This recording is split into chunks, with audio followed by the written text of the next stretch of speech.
The fall of the Tsar was only the first act of a much more complex tragedy. In February 1917, the Russian Empire collapsed in a matter of days.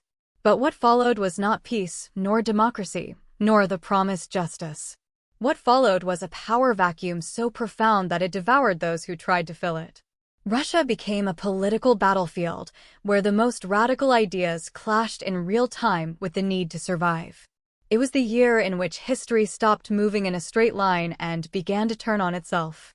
In this second episode of Untold History, we enter fully into the whirlwind of 1917, the year that shook the world.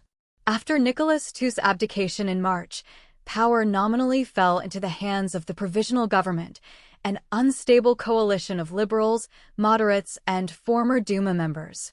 Led by Prince Lvov and later by Alexander Kerensky, this government sought to stabilize the country and call elections for a constituent assembly. But from day one, its authority was challenged by the Soviets, especially the powerful Petrograd Soviet, which brought together workers, soldiers, and peasants. It was an unprecedented situation. Two parallel governments. One with legal legitimacy, the other with social legitimacy. The so-called duality of powers was unsustainable from the outset.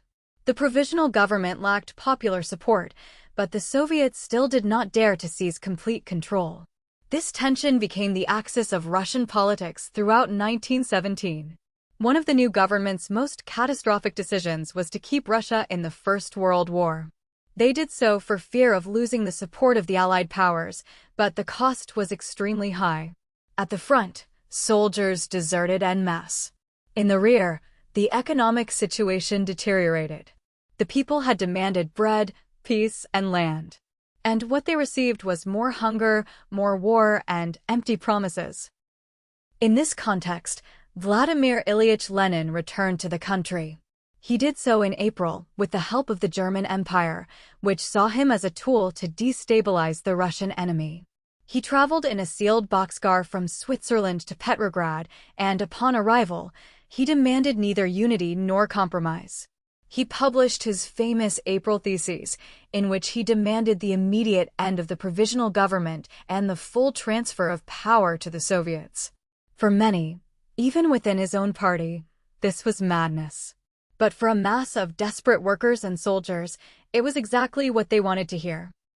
During the spring and summer, the Bolsheviks went from being a noisy minority to a decisive political force.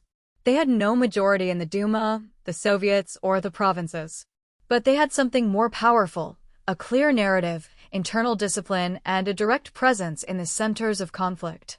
They operated in working-class neighborhoods, in barracks, in factory committees. They promised what others dared not promise: the end of the war, land redistribution, workers' control. In July, Petrograd was the scene of a series of demonstrations known as the July Days. Although spontaneous, many of their slogans coincided with the Bolshevik program. The government responded harshly. Lenin was accused of being a German spy and had to flee to Finland disguised with a wig and forged documents. Trotsky was imprisoned. The repression seemed to have dismantled the Bolshevik Party. But it was only a pause. Shortly after, a key event occurred: the failed coup d'état by General Kornilov. This conservative military man attempted to march on Petrograd to restore order and put an end to the Soviets. Kerensky, panicking, turned to the same Bolsheviks he had pursued weeks earlier. He gave them weapons, released them from prison, and asked them to organize the defense of the capital. Kornilov was arrested, but the damage was done. Kerensky lost all authority, and the Bolsheviks took to the streets. Beginning in September, the Petrograd Soviet fell under Bolshevik control. Lenin, from underground, pushed to organize the final insurrection. Some leaders were hesitant. Trotsky took the initiative. He created the Military Revolutionary Committee and meticulously planned the seizure of power. On October 24th, the uprisings began. The Red Guards, under Trotsky's orders, non-violently seized strategic points in the city: bridges, telegraph poles, power plants, and train stations. The next day, they took the Winter Palace, where some members of the provisional government were still sheltering. Resistance was minimal. There were no major battles, no crowds in the streets. It was an almost silent revolution, but a definitive one.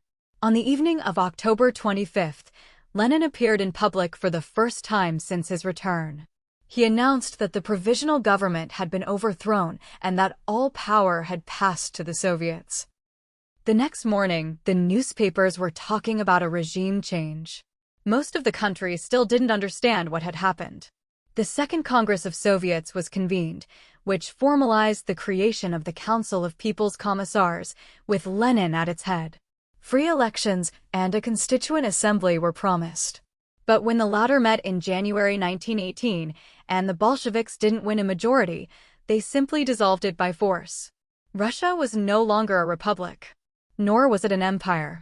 It was something else, a revolutionary state ruled by a single party. What Lenin had achieved wasn't just a political change, it was a radical transformation of modern history. For the first time, a Marxist movement had seized state power. But the price remained to be seen. In the next episode of Untold History, we'll explore the darkest years that followed: the Civil War, the Red Terror, the execution of the Romanovs, and the final consolidation of the USSR.